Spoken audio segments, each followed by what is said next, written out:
All right, y'all, it's time for another update here at Miri's. Trying to make this one quick. So it's been a nice chill winter. No frost this winter, which is awesome. Decent amount of rain, and spring is upon us now. Weather's getting hotter. It's getting a little bit more stagnant. Today was actually a nice day, and yesterday, the last little bits of winter. But yeah, summer's right around the corner, and we're taking a pause on that back project that I've been showing y'all with the long, and you can see the long end flowers from here. It's gonna be epic back there. I'll do another update on that soon. So we're back to the main food forest. We've let everything go go shaggy during the winter in case of frost. So a lot of these bananas, I sort of purposely left thick and unmaintained like this because there's irrigation. There's you can get away with leaving banana clumps unmanaged for a few months if you've steadily supplying them with water. And then B, like I said, we were scared of frosty weather for this winter, so we kind of left things unmanaged so that we can get some nice protection from the cold. But thankfully we got away. We avoided any frost issues out here, so pretty cool. So figured I'd just do a quick little walkthrough because the bananas are starting to pump and things are starting to flower and things look pretty cool. So just do a quick little jaunt through the food forest.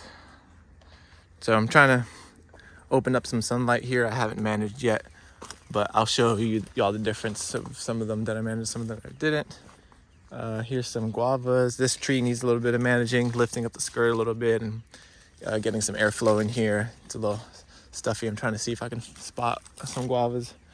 These guavas are really good and definitely needs more sunlight. So this guava will definitely appreciate all the chopping and dropping I've been doing. So yeah, here's some baby guavas.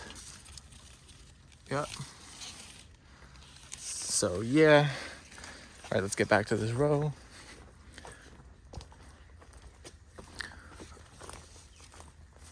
This one yet to be managed also, but yeah, look, these are the racks we're talking. Some big old racks.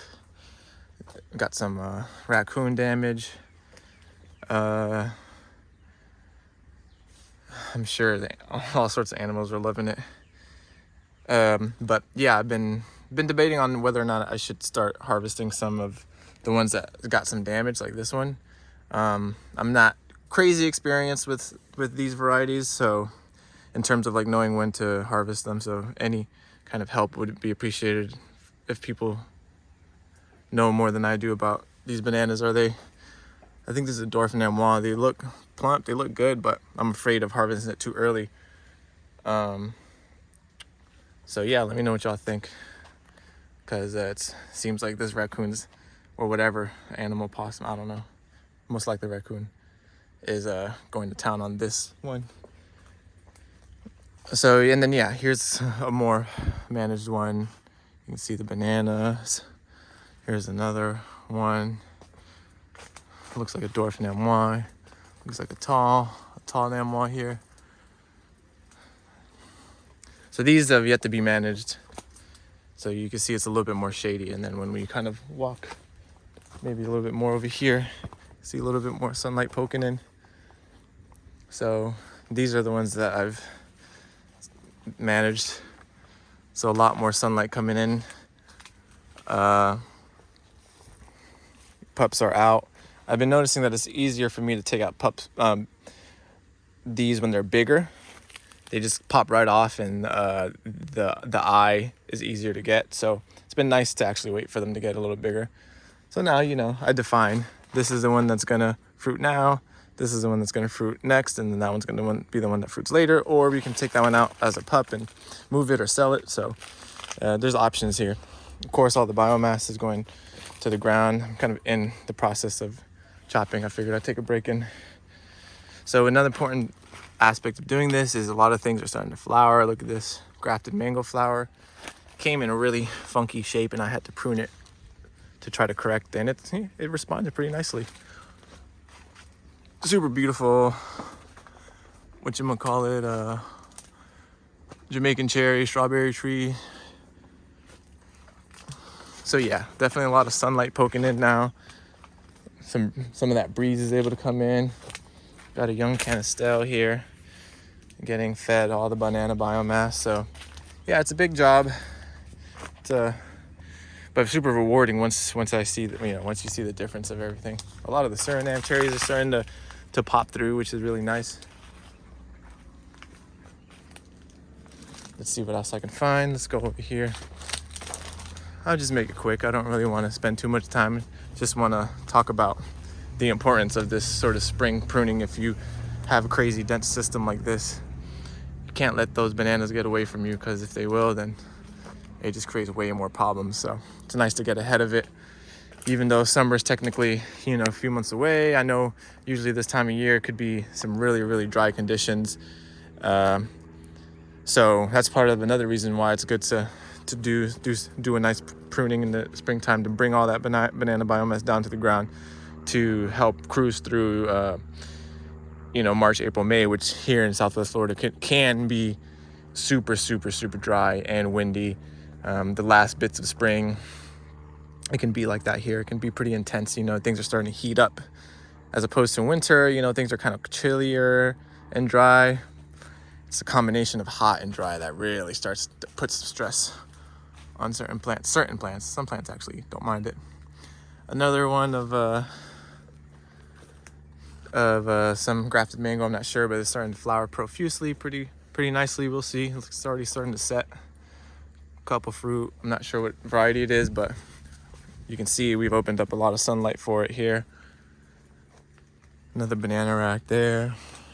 The pigeon peas are also doing their thing. Kind of just pruned most of them back, but left a couple so that we can have some garden snacks. This one's still kind of closed. I kind of haven't been doing it in any sort of order. The managing of the bananas, kind of just wherever I see kind of needs it. And we'll see. Let's see. Look, here's a nice row, really nicely managed row, so you can see the difference. You can see every single clump looks much more refined. All these banana racks are able to get some sunlight. Look at this fig popping. Fig does not like to get choked out, and it was getting choked out, and now you can see it's a lot more open here. All the biomass in the ground. So yeah, look at this. These are also starting to pop through the Pachira, whatever you want to call it. It looks like this is a improved Mysore.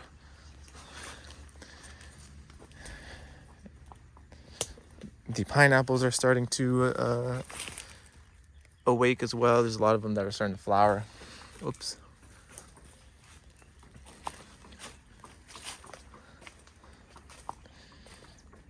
Yeah.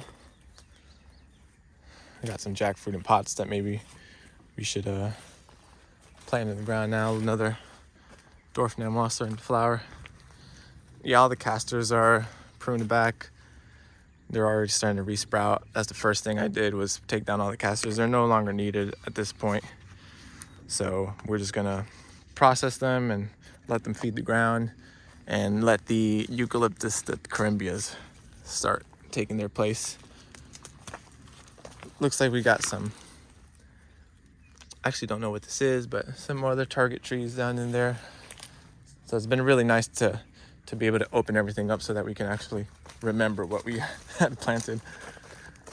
But yeah, it's going to be a super nice banana season. If you're in the Naples area and want some bananas or want some pups, feel free to reach out to me any way you can. I'll get back to you. Nice jackfruit seedlings. They're actually doing really good in here. We're thinking about Mary just got the nursery license for this property, so we're able to have people over and actually sell nursery stock. So maybe we can take some of these out. It's funny because these are doing very well in here. We've taken some out to kind of stage out in the sun, and they started getting crispy and not happy. All the ones in here are doing super nice. Tamarind tree putting on new growth. Here's a nice Pachira. Got some thickness going on at the bottom, and then coming up really nicely. It's about chest high now. Super beautiful leaves. Really excited about that tree. I really love those trees. Jackfruit next to it, kind of doing good. Yeah, things are opened up. The mulberries are able to get a little bit of sun. They've been struggling, just getting too shaded out. So we'll see what happens with them. If anything, we'll just use it for more propagation material. Sugar apple or custard apple or some unknown of some sort. Here's another mulberry. I think this is the world's best, or Tice, or something like that. I'm not sure. Old castor skeleton on its way out. Moringas take the place of that castor. You know, thank you for all you've done, but we don't need you here anymore. Looks like a canistel next to a pineapple. Got the banana biomass. All, you know, this is me when I actually don't rush the banana biomass placement. Looks really nice. Actually, it's really nice when you actually like think about it and Tetris things in and lock things in. Ooh, it's a nice feeling, and you can tell the plants really love that. Here's a good sort of broad view of everything. You can see just how much. I'll put the video link of how it looked before. I'm sure I have a video showing how closed in it was, but you can tell. Look at all that sunlight coming in. Beautiful contrast, a little shady, a little sun. All the banana biomass is on the ground. Everything here is gonna wake back up. Mulberries are gonna really enjoy it. So this is a sunnier spot. So this is where I started was the northeast corner, which is the shadiest spot, which is why I'm working on that now, because I should have worked on that part first, but whatever. And this is the sort of southwest side. So this is the sunniest spot, so you can see more sun peeking in through here. Yeah, so the mulberries are starting to wake up. And that's kind of the cool thing about these sort of systems. Like certain things could be super unhealthy for maybe a couple months because you have things shady and there's not enough sunlight coming in. You can always knock everything back. Look at all these moringas that knocked everything back. Knocked all the bananas back so that we're just focusing on the ones that are producing. And then boom, you just get this big influx of light, and the things that were doing crappy, like these mulberries, are now starting to pick up again. So you can pick and choose what you want, which is my favorite part of all this. A lot of the Annona custard apples, Annona reticulata, I think, are all starting to come up nicely. These Suriname cherries, like I said, really gonna enjoy this dose of sunlight for sure. Let's see if there's anything else here. Looks like a little seedling avocado that I had planted that's coming up. Oh yeah, a lot of the let's see. Oh, of course the papayas. We've been drowning in papayas these past couple months. So a lot of the Hong Kong orchids are starting to find their way up now that there's sun. Random loquat is probably not going to do too well. It's too congested for loquats in a system like this. Oh yeah, here's the random Turk's cap hibiscus putting on some color. This is nice. I'm not sure what this is, but this is kind of a cool plant. I'm not sure what it is. The swamp milkweed, which was the best seller on the website. I sold out of this pretty quickly. I'm definitely gonna replant more of this in a sunnier location to get more stock, which is cool because it's a really cool plant. I'm glad people were digging it. Yeah, the corymbias are starting to make their way up there. Again, more custard apple.